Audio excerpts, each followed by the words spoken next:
Namastê, bem-vindos.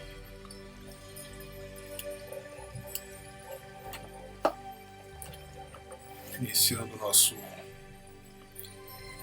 encontro. Bem-vindos.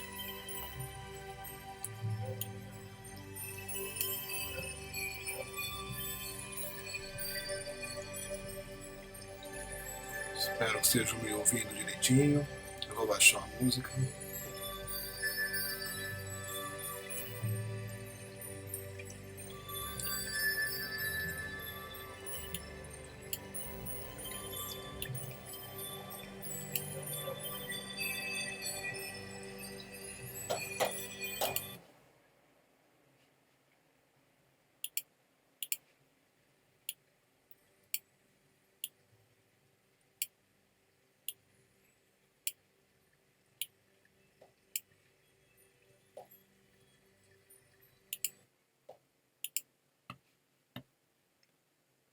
Ok.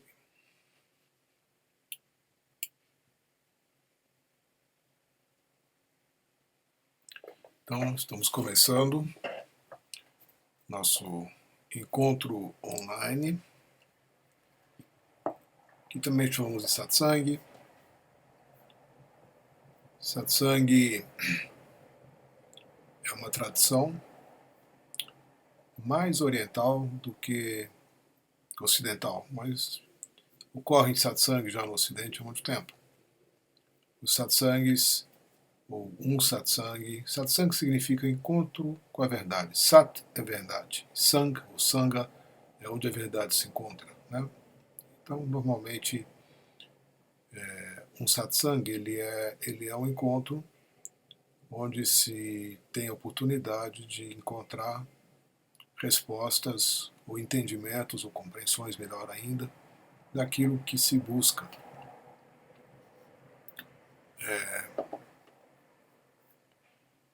É um tipo de encontro onde as respostas não têm a finalidade de matar a sua curiosidade, mas a curiosidade também participa, né? É ela que nos move muitas vezes a sair em busca daquilo que a gente quer saber.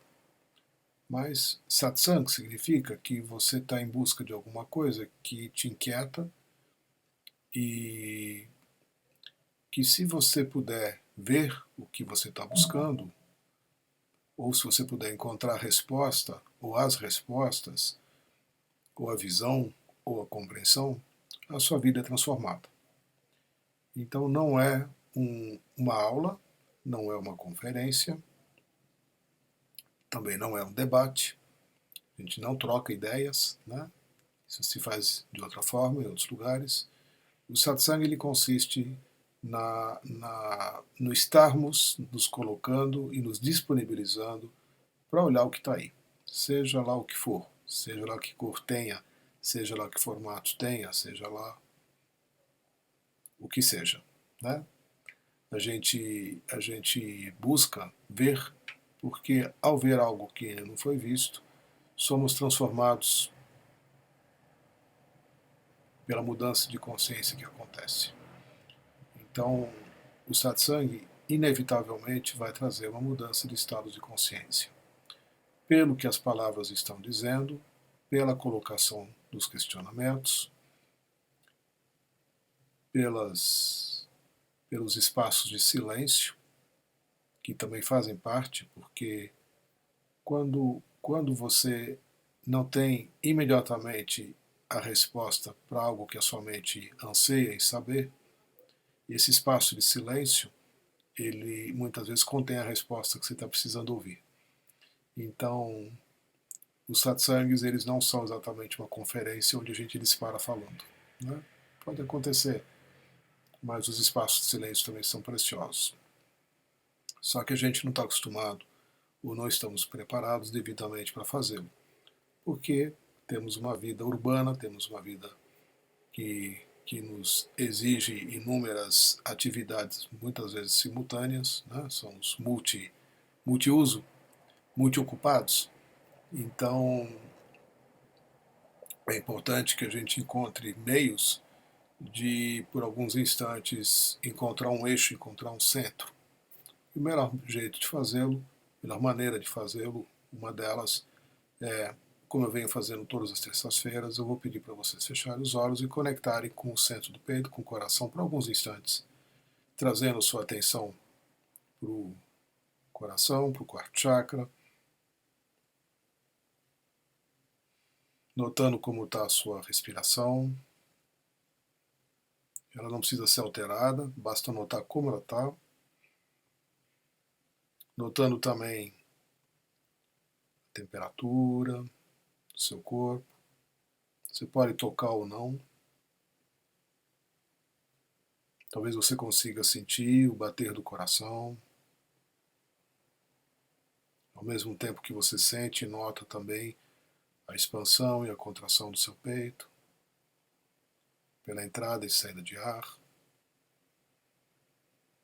Então trazemos a nossa atenção para esse acontecimento que está aí o tempo todo. O coração não para de bater e nós nunca paramos de respirar. Mas quando trazemos a atenção para isso que está acontecendo no nosso corpo, facilitamos o acesso a um estado de presença. Então inspira bem, dessa vez um pouquinho mais de ar. Enche bem o peito. E solta bem o ar. Observa como você vai relaxando. Vamos repetir isso mais 2 vezes. Enche bem o peito. Mantém a mão na região do quarto chakra. Solta bem o ar. Mais uma vez. Inspira.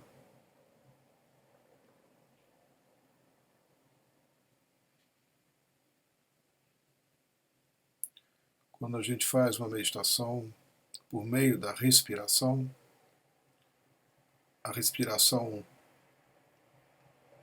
ela altera a forma como nós conseguimos perceber as coisas. Normalmente a nossa sensibilidade está embotada e respiramos muito pouco. Quem já fez uma OM comigo sabe que eu gosto de fazer uma meditação forte de respiração antes da OM. Se a gente fica mais junto. Né? Pode abrir os olhos.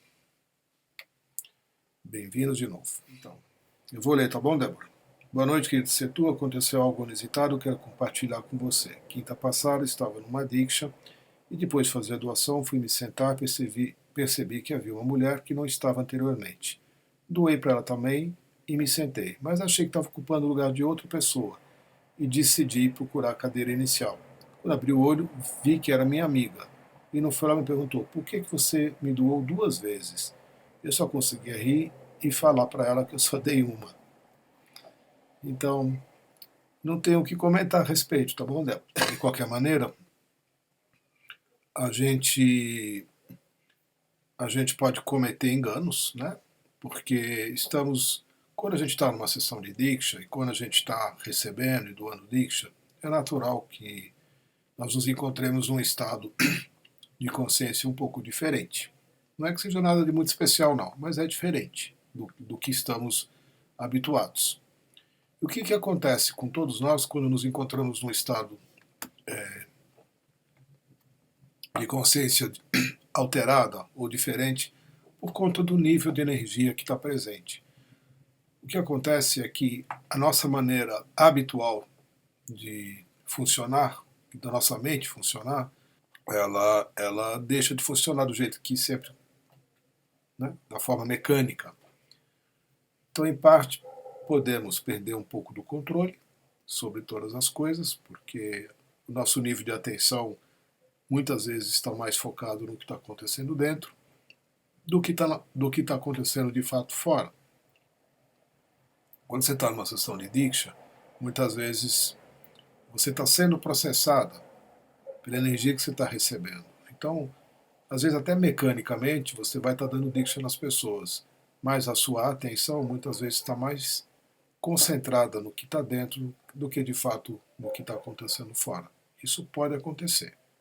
Normalmente a gente orienta para que as pessoas que forem doar Diksha, que se conectem com a pessoa que está diante dela. Né? Você invoca a presença e transfere para a pessoa a Diksha que você está invocando, através das suas mãos. Mas, ainda assim, muitas vezes isso desperta outros processos, outros estados internos que ficam mais intensos. E a gente perde um pouquinho a noção do que está fora. Para mim acontece direto. Não exatamente do jeito que você contou, mas eu tenho um grande número de pessoas nas minhas sessões de Diksha aqui. Na semana passada vieram 85 pessoas. É muita gente. E eu procuro dar Diksha em todo mundo. O que inclui os doadores de Diksha também, que gostam de vir receber. E tem horas que eu perco a noção. Eu não sei se eu já dei ou não dei, porque é muita gente dando Diksha, não sou só eu. Estamos juntos com outros doadores aqui de São Paulo. Então, nesse trânsito entre as pessoas, se tem alguém, eu vou para uma outra, né, para um outro lugar da sala, depois eu volto para retomar onde eu estava antes, e às vezes eu olho assim, eu não sei se eu já dei uma ou duas dicas, né, se é a primeira vez que eu vou dar. Às vezes eu acho que eu dou também duas dicas numa mesma pessoa, porque eu não me lembro, porque eu vou perdendo a conta, vou perdendo um pouco a noção. E também porque eu não estou prestando muita atenção, não. Eu vou seguindo uma sequência. Então, esse estado, que não estou dizendo que ele é certo, né? Esse estado é apenas um estado, é um estado um pouco alterado, onde a sua capacidade de foco muitas vezes está reduzida. Você sabe o que você está fazendo, obviamente, né? Você não está em transe, mas se você está no meio de muita gente, às vezes você não sabe exatamente quem é que está na sua frente e quem não está. Né? Então, comigo acontece bastante. E o comentário que eu tenho a fazer é esse. O que acontece antigamente, quando eu tinha como uma das minhas importantes atividades cuidar das meditações do Osho e dos processos do Osho, antes da Oneness, nós tínhamos uma forma de descrever alguns estados que nos aconteciam quando a gente saía, por exemplo, de um campo de meditação, que é uma sequência de meditações. A gente pode ficar um dia inteiro ou 2 dias fazendo uma sequência ou várias sequências de meditação, né? 5, 10 meditações num dia só, técnicas diferentes. Né? Faz uma coisa de manhã mais ativa, depois do almoço uma coisa mais suave, final da tarde outra e mais uma outra de noite. Então, quando a gente faz um trabalho assim, de 2 dias, por exemplo, no final do segundo dia, você está num estado diferente do que quando você começou. Não está mais igual. E a gente costumava chamar esse estado de um estado de não mente, de no mind. Né? Um estado de no mind. Porque a mente fica de fato num plano onde ela não é requisitada. Ela é pouco requisitada para coisas práticas. Você vai se envolvendo com outro nível de energia. Né? E aí você sai de lá um pouco, às vezes tonto, um pouco sem noção, né? Um pouco disfuncional fisicamente, às vezes. Pode acontecer. E com a Diksha isso pode acontecer também. É mais comum lá na Índia, né? Porque a gente fica lá agora 21, mas costumamos ficar por volta de 28 dias lá, fazendo 10 yogas por dia, fazendo meditações, fazendo processos, e acordando às 6 da manhã, 5 e meia da manhã, para estar 7 horas numa sala de aula, voltando para o quarto depois das 9 e meia, 10 horas da noite, e isso 28 dias. Então, é comum você não funcionar mais naquele estado que você costuma funcionar, porque você está fazendo um trabalho muito forte de energia e as transformações vão acontecendo. Isso volta, né? Isso é momentâneo. É um estado momentâneo, ele não é permanente. Ninguém tem perdas ou sofre sequelas de nenhum tipo, muito pelo contrário. Né? A mente é que fica um pouquinho zoadinha, né? Depois ela volta. Tá bom? Volta até com mais precisão, com mais foco, com mais inteligência, com uma capacidade até de mais lucidez e de resolução de situações difíceis, que o que parecia difícil parece que, né, você fica com a racionalidade também mais funcionando melhor, vamos dizer assim, né? Menos dividida, menos conflituosa, Então tem também um aumento do nível de inteligência, mas são coisas diferentes, mas fazem parte do mesmo fenômeno, tá bom? Comentando aqui a sua postagem. Cristina, pronto, achei uma pergunta. Como a pessoa desperta via processos com trainers e sem necessariamente ir à Índia? Bom, tudo bem. Se eu entendi o que você está querendo saber, o despertar, o despertar, a gente tem que compreender que ele é concedido. O despertar não é alguma coisa que você consegue fazer acontecer para você, né? Você não tem esse poder de proporcionar o despertar a si mesma. O que você pode fazer é se colocar nos lugares, nas situações, inicialmente, onde o despertar pode ser, o processo de despertar pode ser acelerado. Então a gente costuma ir para a Índia com essa intenção. O despertar, óbvio, ele pode acontecer em qualquer lugar. Pode acontecer hoje mesmo, por exemplo, uma Awareness Meditation que vai acontecer daqui a pouquinho.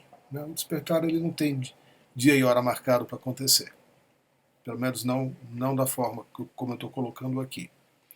Então, quando você vai para a Índia, você tem um aceleramento do seu processo vital, você tem um aceleramento dos seus processos kármicos, porque muita coisa fica para trás, muita coisa é dissolvida, muitas cargas são liberadas, muitas. Né? Então, o despertar, para que ele ocorra, ele encontra o campo ideal para você florescer. Né? A terra está fertilizada, está arada, está semeada, tá tudo, as condições estão perfeitas para que o seu florescimento ocorra. Ele pode até não ocorrer, mas é muito raro. Provavelmente, se você se submeter aos processos que são oferecidos lá, o despertar ele está quase que, eu não ouso dizê-lo, né? Mas ele é garantido. Né? Raramente alguém passa pelos processos lá e não volta para o seu país desperto. Então, isso não significa que a pessoa esteja também num estado, né? A pessoa tá dando início a uma nova jornada. Então, o despertar, uma vez que você se submete e que o despertar ocorra, ele é um processo também de expansão que é gradual. Ele não é súbito. Cada vez que você volta para a Índia, o seu despertar deve subir de nível, pode até, pode até não acontecer, né? Mas normal, o comum que acontece é que você vai voltando para a Índia e os seus níveis de despertar vão aumentando. Agora, se eu entendi a sua pergunta, você quer saber se isso pode acontecer fora da Índia? Claro que sim, claro que sim. Né? Senão, eu não me empenharia em estar fazendo Awareness Meditations, nem online, nem presenciais, nem outras coisas que eu faço, até mesmo uma sessão de Diksha. Né? Porque numa sessão de Diksha você também pode despertar, especialmente se estiverem presentes doadores de Dikshas que se encontram despertos, porque eles também estão oferecendo a One's Awakened Diksha, a OAD, a Diksha daquele que está desperto, tem o poder entre aspas, né? Tem a qualidade de despertar aquele que a recebe também. Então, isso é possível sim. É possível você despertar numa ON, é possível você despertar numa ON online, e é possível você despertar nos inúmeros processos que são disponibilizados, se você puder participar deles. Mas pode ser que demore, porque você não tá full time, né? Você não está imersa num espaço onde isso está sendo trabalhado de uma forma mais intensa. Mas, claro, pode acontecer a qualquer momento. O destino de todos os seres humanos, o destino de toda a humanidade é despertar. É despertar. O despertar não é um privilégio de poucos escolhidos. O despertar é algo para o qual todos os seres humanos estão se encaminhando. Alguns de uma forma mais acelerada, que vão estar ajudando os outros, e outros no seu próprio tempo, mas inevitavelmente isso vai acontecer a todos nós. Tá bom? Espero ter entendido e respondido a sua pergunta, Cris. Amanda Penteado. Boa noite, namastê. Como não se identificar com a dor? Essa pergunta é legal. Porque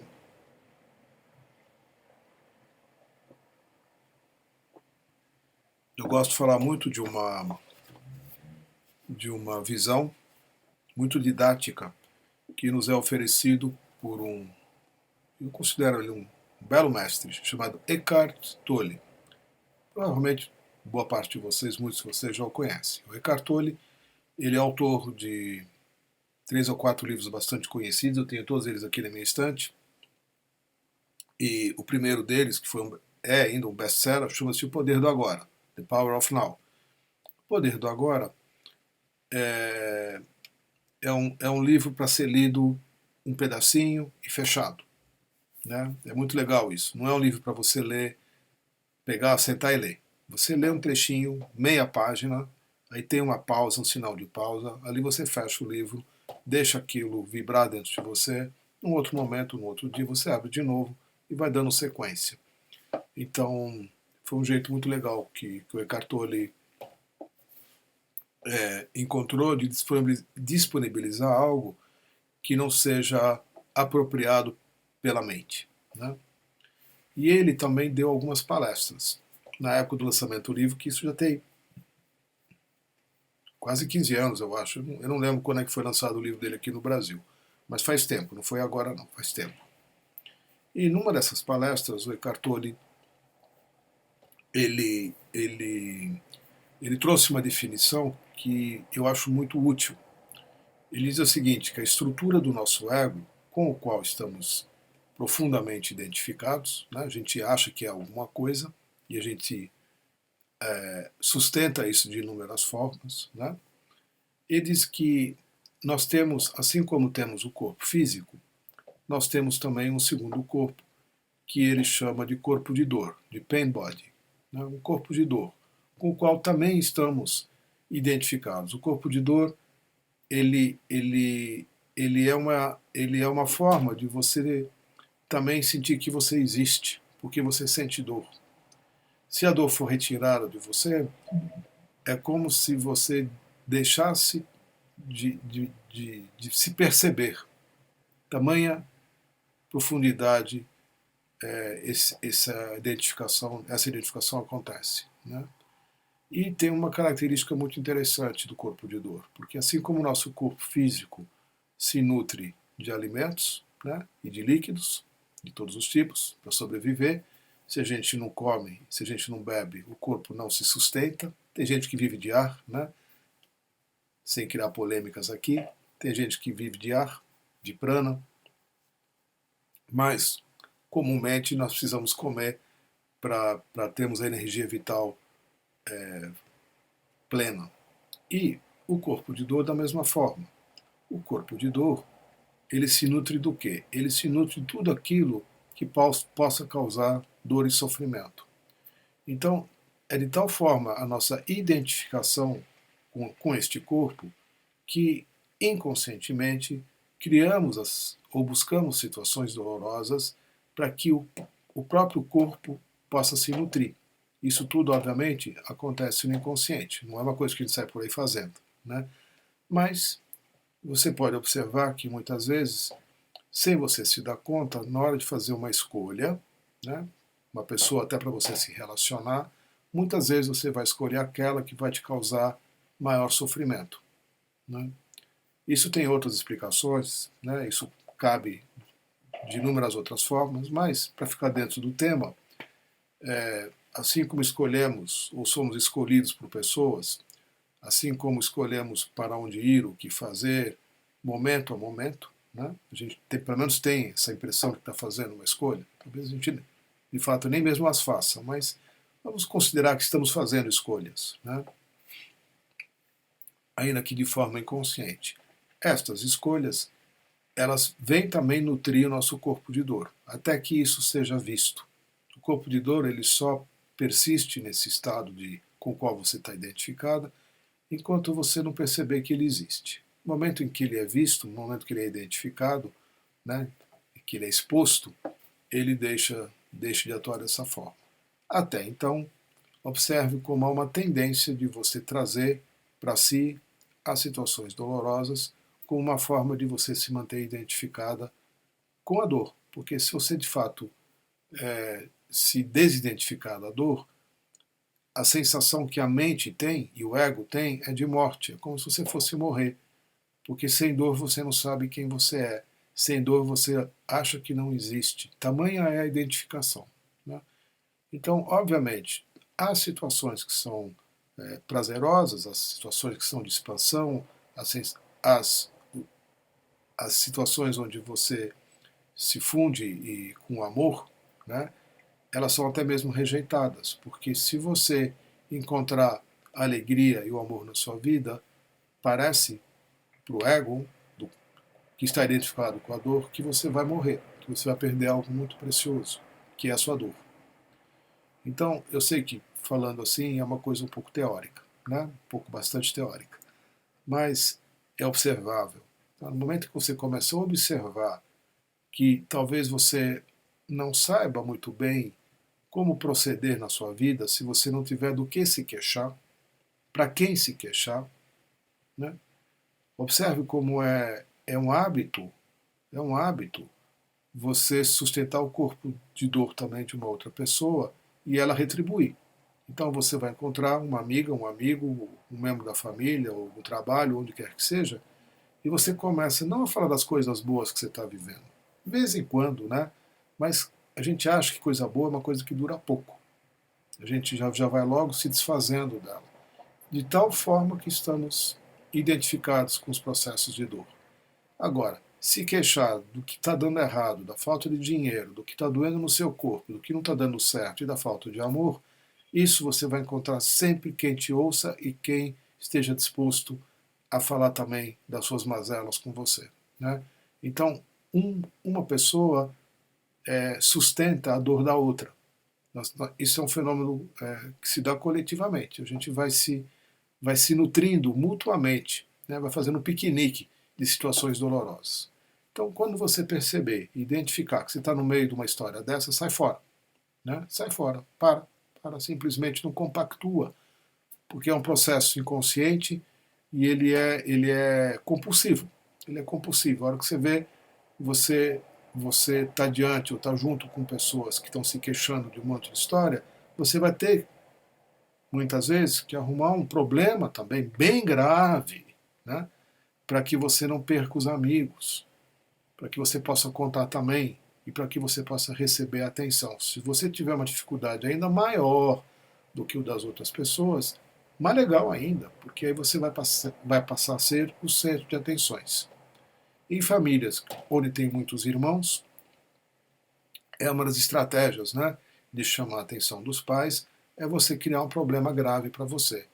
Aí, obviamente, você acredita, né, ou você espera que os seus pais vão dirigir a você, mesmo que outros irmãos seus precisem de mais atenção, por exemplo, o meu irmão menor, né, que não tem a sua independência, que precisa de mais cuidados, então até você cria um problema de algum tipo, né, de algum tipo, porque a estratégia que você vai saber usar, vai precisar usar, para que seus pais deem atenção a você. De outra forma, eles vão estar dando mais atenção a quem está precisando do que a você. Então, essas coisas, elas são aprendidas de criança já. E a gente, como adultos, continua fazendo. Continuamos a realizar essas estratégias, essas chantagens, e fazemos uso da possibilidade de nos causar sofrimento como um meio de angariar atenção, afeto, amor que a gente quer. Né? Esse é um jeito mais primitivo de se buscar afeto, mas tem gente que ainda faz isso porque acredita que funciona. Né? Obviamente que não funciona. Né? Você vai. Então, a gente tem também uma certa ideia de que se formos felizes, não vamos conseguir estar compartilhando. Né? Parece que estar bem, estar feliz, é meio solitário, porque você não tem muito com o que e com quem compartilhar as coisas, porque você não tem coragem de estar melhor do que os outros. Parece que estar melhor do que os outros é desconfortável. Parece que você é superior. Então você também busca se nivelar pelo sofrimento dos outros. Você nunca se permite, de fato, estar muito bem, ainda que ninguém mais esteja tão bem quanto você. Né? Então nós temos várias formas de nos mantermos identificados com a dor, porque temos interesses investidos nisso. Né? Para nós, a dor ainda é o melhor meio de nos sentirmos que existimos, como eu já disse, citando Eckhart Tolle, e também de conseguirmos sentir que somos amados, porque conseguimos, pelo menos nem que sejam algumas migalhinhas, né, de atenção das outras pessoas. E também sustentamos uma coisa coletiva que se nutre disso o tempo todo. Então, no momento que você se perceber em uma ou mais situações desse tipo, você para, simplesmente para, né? Porque você identificou o processo. Né? Você identificou. Não, eu estou aqui fazendo uma coisa que eu não preciso fazer. Né? Eu não preciso criar dor para mim, para ter amigos e não ser diferente deles. Né? Eu não preciso criar dor aqui, para mim, de uma forma ou de outra, para sustentar o meio mais prático que eu conheço das pessoas me darem atenção e me darem algum tipo de afeto que eu estou precisando. Né? Porque você acredita que se você estiver bem, ninguém vai te dar afeto. Isso você aprendeu de alguma forma quando você era criança e até hoje você está agarrada nisso. Provavelmente. Né? Oi, Marina. Boa noite. Como explicar a Diksha e o movimento da unidade para um ateu? Alguém que não acredita em nada. Bom, tem duas coisas aqui, né, Marina? Primeira, por que você precisa explicar a Diksha para uma pessoa que não está interessada em saber? Né? Talvez você esteja mais com você sentindo a necessidade de explicar alguma coisa para alguém do que a própria pessoa esteja interessada em saber. Mas, enfim, estou fazendo só um comentário aqui. Né? A, a gente não tem como explicar a Diksha. Né? Não tem. Olha, eu faço sessões de Diksha agora no mês de setembro, vou completar 9 anos. Praticamente muito raro eu não ter feito uma sessão de Diksha uma vez por semana durante esses 9 anos. É muita sessão de Diksha. Né? E está vindo cada vez mais gente. Eu nunca tive uma redução do número de participantes.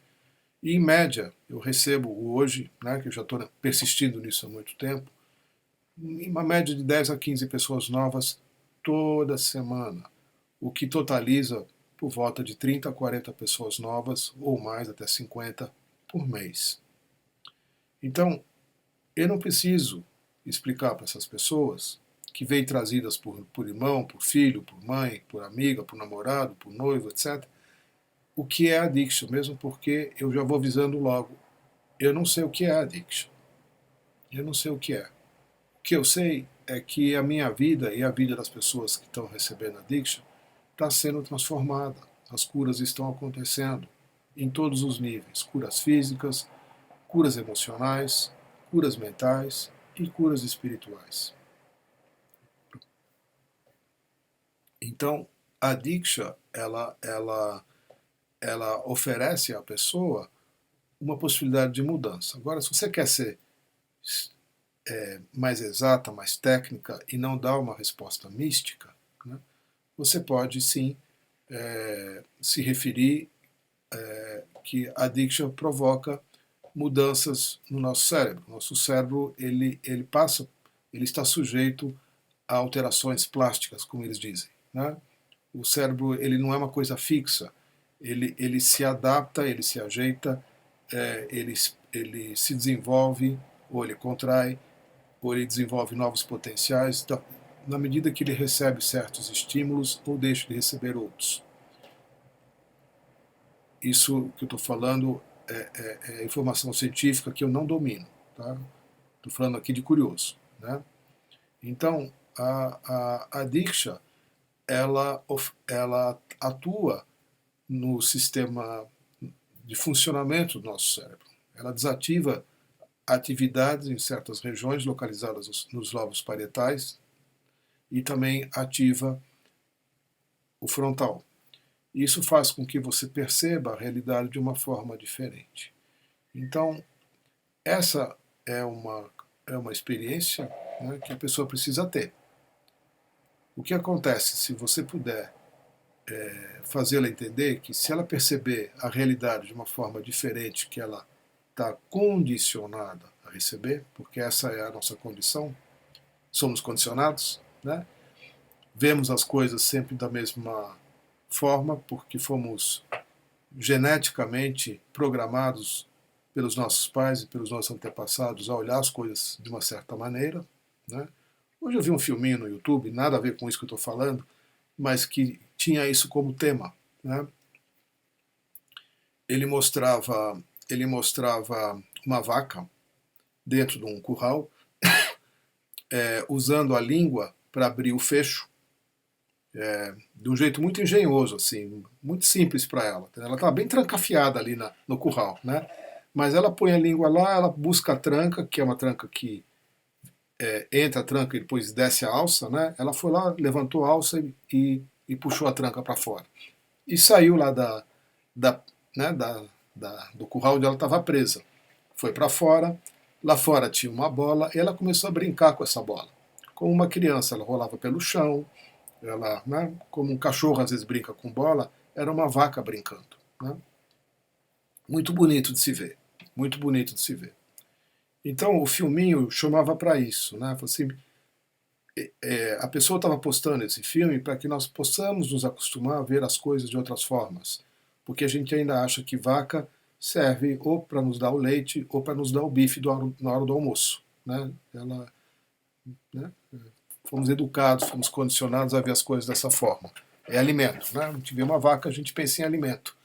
Estou falando coletivamente, né? Me desculpem os vegetarianos, mas né? Ninguém brinca com vaca, né? Ninguém tem uma vaca de estimação para se divertir, né? Como eu vi hoje no filme, tem gente que tem, né? Mas a intenção, o título desse filminho, era exatamente essa, né? De fazer com que possamos rever a forma como a gente vê todas as coisas, inclusive a vida animal, né? Ou a inteligência animal, ou como é que a gente, né, vê as coisas. Então, voltando à sua pergunta, a Diksha, ela muda a maneira de você ver as coisas. Não é que você vai ver coisas diferentes que você via antes. Você não vê. Você tem uma visão muito limitada, muito estreita, por conta dos inúmeros condicionamentos que você herdou da sua família e do ambiente no qual você vive. Então, na medida que você se desenvolve na vida, que por meio de boas escolas, de bons mestres e de outras coisas que você faz, você pode ter a possibilidade de começar a ver as coisas de uma forma diferente, porque a sua inteligência vai estar sendo estimulada. Então, a Diksha, ela tem essa propriedade.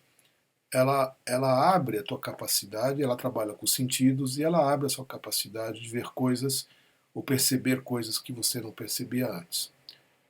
Além disso, né, além disso, para quem já participou ou ainda não participou, mas tem interesse em participar de um curso de iniciação em Diksha, nós damos uma aula, não, abordamos um tema já no início do curso, onde falamos sobre o que é a Era Dourada, o que é a mudança de era. Eu não vou falar sobre isso aqui, porque é conteúdo do curso, mas nós estamos saindo de uma era chamada Kali Yuga e entramos em 2012 numa nova era chamada Satya Yuga. São ciclos de aproximadamente 5.000 anos. Né? A Kali Yuga durou 5.000 anos e a Era Dourada, que está começando agora, não sei exatamente se ela vai ter os 5.000 anos também.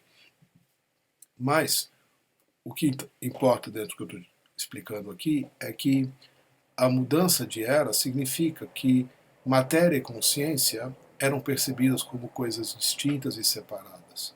E de 2012 para cá, nós nos tornamos capazes de perceber consciência em todas as coisas. Não que isso já esteja acontecendo, mas está começando a acontecer, especialmente pelas crianças que estão nascendo hoje. A gente ainda tem um pé na outra era, né? Nascemos na Kali Yuga e estamos acompanhando a fase de tradução, de transição de uma era para outra. Então, para alguns de nós, essas mudanças de percepção já fazem parte do nosso sistema, né? Já temos os meios de sentir coisas de uma forma como não se sentia antes, né?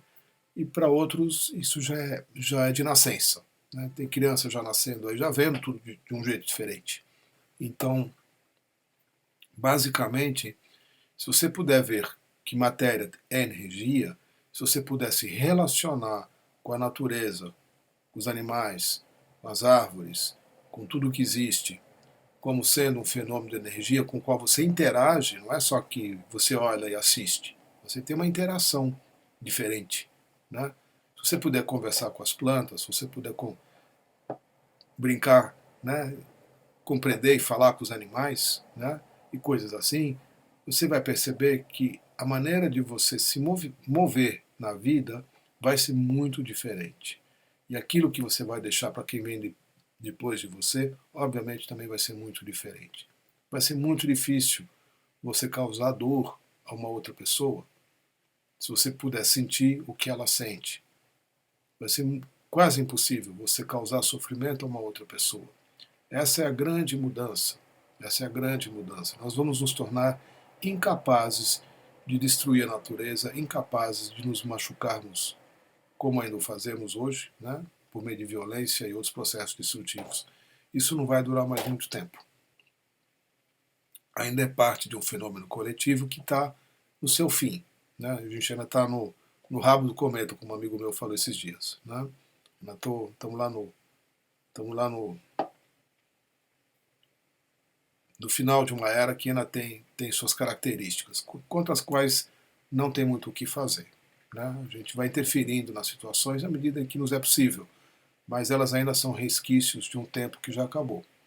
Então, como explicar para uma pessoa que é Diksha é quase impossível. A melhor maneira dela conhecer a Diksha é ver o que acontece na vida dela.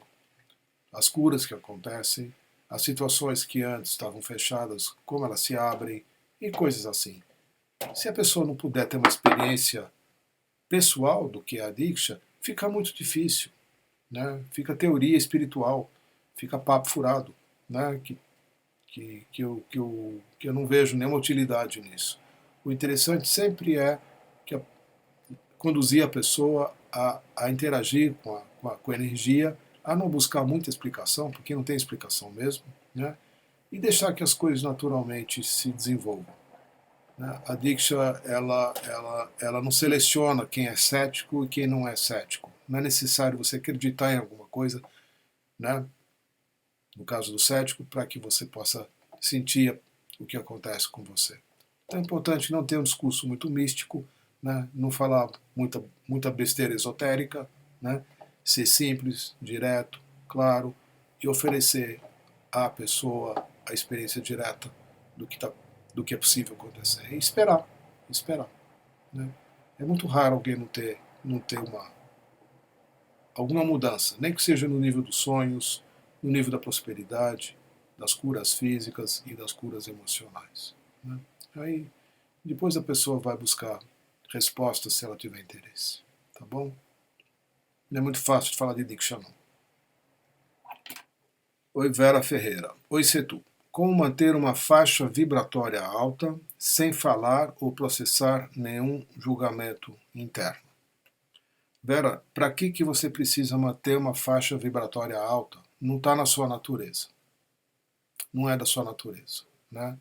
Nada nesse mundo permanece no mesmo lugar o tempo todo. Nós temos da natureza as 4 estações. Né? Não é só verão em lugar nenhum. Nem no deserto. Né? Para quem está no deserto, chega de noite, fica abaixo de 0 a temperatura. Então, nada tem que ser uma coisa só ou se manter como uma coisa só. E então é natural que tudo, né, que as nossas frequências vibratórias, que é o nome que você está dando, né, tenham suas variações. Essa é a beleza da coisa. Né? Nós transitamos nos vales, subimos aos picos, não permanecemos nos picos para sempre. Né? Depois do pico vem o vale novamente. E depois, novamente, você pode se mover para um novo pico. O que vai acontecer, na medida que você se desenvolve, que seus estados de consciência expandam, é que você ao estar num pico, desça para vales que não são mais tão profundos, né? Que você tem oscilações onde os picos, né, não é que o pico vai ser menos alto, né, mas uma vez que você está no pico, que vai sim se tornar cada vez mais alto, mas que você, ao descer do pico, você não vai para um vale da profundeza do seu inconsciente como você costumava ir, e se identificar de novo com as sombras que estão nos vales, né? Então, essa é a nossa natureza. Nosso movimento ele não pode ser fora desse tipo de condição. E, se você buscar permanecer apenas nos picos, você vai criar sofrimento para você, porque o vale ele vai vir, ele vai se apresentar para você. Você vai ser conduzido novamente ao vale, né? Porque os seus aprendizados não terminaram. Seus aprendizados eles acontecem nos vales, nos momentos em que seu estado de consciência vai para as sombras. É ali que você vai se encontrar também com algo que é coletivo, do qual você faz parte. Então, os estados de pico ou de alta frequência, como queira chamar, né, prefiro chamar de estado de pico de consciência, eles servem como uma referência de onde você pode chegar. Não significa que você lá esteja. Se você de fato está num lugar onde você vibra muito, muito alto, né, e você não sai dele, talvez você não consiga se manter viva mais por muito tempo, porque as suas experiências aqui na Terra deixam de oferecer aprendizados para você. Então é importante não resistir a esses movimentos de expansão e de contração, porque tudo na vida e no universo expande e contrai, nada permanece parado, né? Não necessariamente que estejamos numa espiral evolutiva, né? Eu nem usaria essa imagem, tá? Eu ficaria apenas com isso. As coisas expandem e contraem. Na medida em que você vai encontrando nos momentos de contração algo para você crescer, a sua expansão vai ser maior e as contrações não vão novamente conduzir onde você estava antes, para usar uma outra figura, né?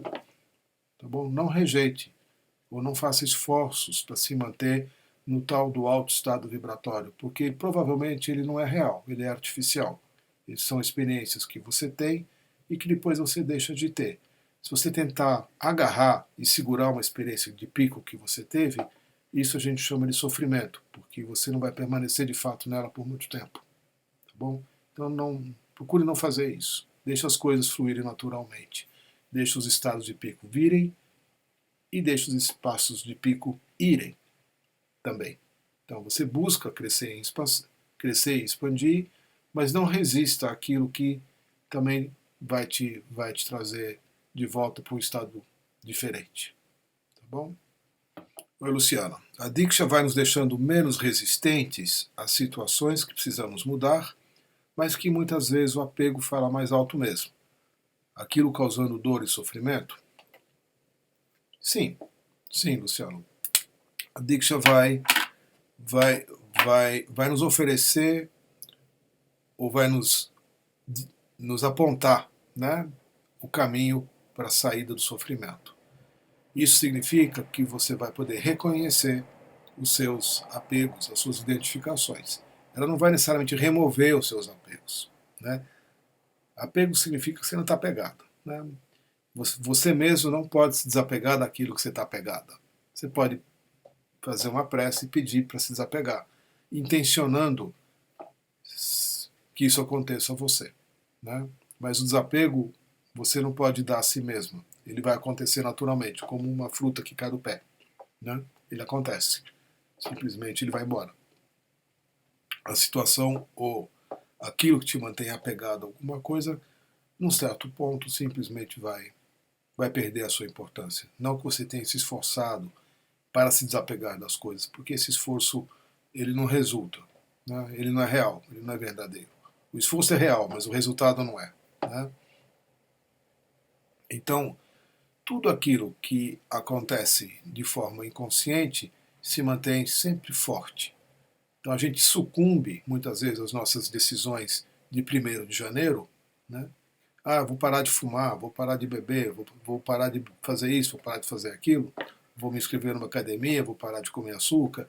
Enfim, todas as propostas que a gente muitas vezes se faz em 31 de dezembro, né, para começar o ano buscando uma transformação, que passa 2, 3 semanas, você vê que você não conseguiu, e você se dá conta de que você não é capaz de se modificar como você gostaria. Né? Mas o que a gente aprendeu com a Oneness é que você pode buscar o suporte para encontrar a capacidade de se liberar daquilo que você quer se liberar. Porque você também se deu conta que você é impotente e que você sozinha não consegue. Então, boa parte das situações em que a gente identifica a necessidade de mudar alguma coisa e, ao mesmo tempo, se dá conta de que não consegue, né? Você quer mudar, você quer que algo mude, mas você não consegue, né? Você fica num... Isso já é uma geração de conflito. Quando você se dá conta de que você está nesse tipo de conflito, você pede ajuda, né? Porque você chegou num ponto onde você, com todos os esforços que você, e sua inteligência e suas capacidades, que você acredita que seja capaz de se liberar de alguma coisa, você está parado, está no mesmo lugar. Então você pede ajuda por meio de preces, né? Por meio de preces ou por meio de pessoas que possam ajudar você a se submeter aos processos onde isso é liberado de uma forma mais rápida. Tá bom? A Diksha, sim, participa disso porque ela vai fazer com que você veja as coisas com clareza mais rapidamente, e você também reencontre dentro de si os meios e a força para se manter em ação, em movimento para que as coisas aconteçam. Oi, Teresa Fumelli. Se tu, as sincronicidades que respondem às nossas questões pessoais são efeito de uma unidade com o nosso ser, a consciência? Sim, são. As sincronidades, elas ocorrem para todos nós o tempo todo. A gente aqui não se dá conta, né? As sincronicidades e as assim chamadas, entre aspas, coincidências, estão acontecendo o tempo todo. A gente aqui, né, não atribui ou não reconhece, acha que é coincidência, acha engraçado, né? Mas nós somos conduzidos o tempo todo.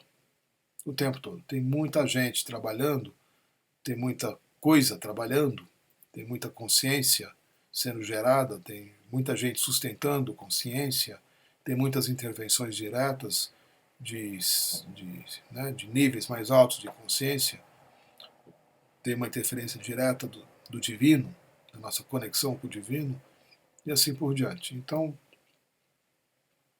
a forma que o divino encontra de fazer você notar que ele existe, sincronicidades e coincidências na sua vida. Quando você vê, você está no lugar certo, na hora certa, fazendo a coisa certa, encontrando a pessoa certa, e você nem planejou que assim fosse, né? E as coisas acontecem de uma sincronizada tal que você fica estupefata, você fica besta de ver, né? Uau, né?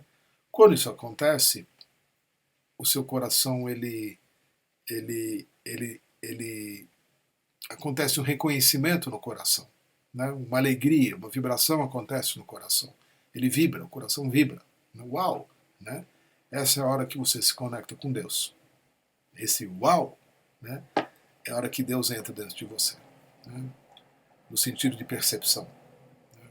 É a hora que você, opa, né? Tem alguma coisa me sendo dada, tem alguma coisa me sendo cuidada, eu que me achava totalmente sozinha, desconectada e esquecida, né? De repente, não. Tem alguma coisa que está cuidando de mim, tem alguma coisa que tá me movendo, tem alguma coisa que está me orientando, tem alguma coisa que está me conduzindo por um caminho que eu nem sabia que existia, né? Quando a gente se dá conta disso, o que nos acompanha é a gratidão. Né? O que vem é a gratidão. E quando a gratidão vem, a sua conexão se estabelece de uma forma muito grande. A gente chama isso de criação do laço com o divino. Né? Ele se dá pelo reconhecimento das assim chamadas sincronicidades, como você colocou, ou coincidências, ou bênçãos, ou ainda melhor, o que a gente chama também de milagres, que são as situações que não têm explicação, onde você não esperava que algo pudesse acontecer, porque pela lógica não teria como acontecer, e elas acontecem. A gente chama isso de milagres. E hoje em dia a gente está vendo e recebendo relatos dos milagres diariamente. Diariamente. Né? Todo dia eu leio de alguém aqui uma história. Né? E o que é bonito não é. O fato que interessa não é exatamente de ter ou não ter milagre. O que acontece, o que é bonito, é o que acontece com a pessoa quando ela se dá conta de que um milagre aconteceu na vida dela, que uma cura aconteceu. Né? Hoje eu li a história de uma mulher que foi lá para a Índia, e lá na One University, a One University é no meio do nada, gente. É numa região muito inóspita, sim, né? É campo. Não tem cidade grande lá. Tem uma vila, uma cidadezinha pequena, né? Mas que não tem nada lá. Tem vendinhas, né? Você pode até comprar uma Coca-Cola. Mas e essa mulher, ela perdeu o óculos dela, né? No início de um processo lá na Índia. E eu já levo 3 quando eu vou para lá, né? Porque se eu perder um, eu não posso. Né? Você tem aula, você anota, você escreve, você assiste filme, enfim, você vê um monte de coisa, né? E sem óculos, o seu processo fica imensamente dificultado, né? E ela perdeu seus óculos e estava num estado de isolamento e de preocupação. Como é que eu vou fazer? Porque não tem como eu adquirir novos óculos aqui. Acho que nem receita ela tinha, né? Então, ela foi dormir, né, com essa preocupação. Não sei se ela fez uma prece ou não, mas ela acordou enxergando no dia seguinte. E a visão dela, que sem óculos ela via apenas vultos, né, ela começou a ver os olhos das pessoas, tudo sem óculos. Né. E isso foi num espaço curto de tempo, mudando na vida dela. Né? Lá na Manas, lá na Índia, num processo de 28 dias, 21 dias, eu não sei quanto tempo que isso se deu lá. Mas é muito bonito. Né? Então hoje eu li essa história e eu sei que é real, eu sei que é verdade. Né? Porque essas coisas estão acontecendo lá direto, não só lá, né? Mas estão acontecendo direto, especialmente para quem faz também o processo das câmeras e depois compartilha o que aconteceu na sua vida depois que passou pelo processo. Né? Então é muito bonito tudo isso. Enfim, em resumo, não existem sincronicidades e não existem coincidências. O que tem de fato é sim uma sinalização forte da presença de algo junto com você, pedindo que você o reconheça, né? Pedindo que você se dê conta, pedindo que você se relacione. Então, estabelecer uma relação com o divino é o mais importante passo que a gente pode dar. É o mais importante passo. Principalmente se nós reconhecermos que a gente não tem essa ligação. Né? Temos uma ligação formal, mas não temos de fato uma conexão ainda. Então, buscar reforçar isso, buscar criar um laço. Isso é muito importante.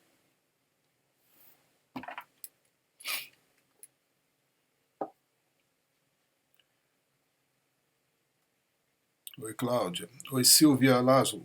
Namastê, Setu do Uruguai. Love you and all family. Love you too.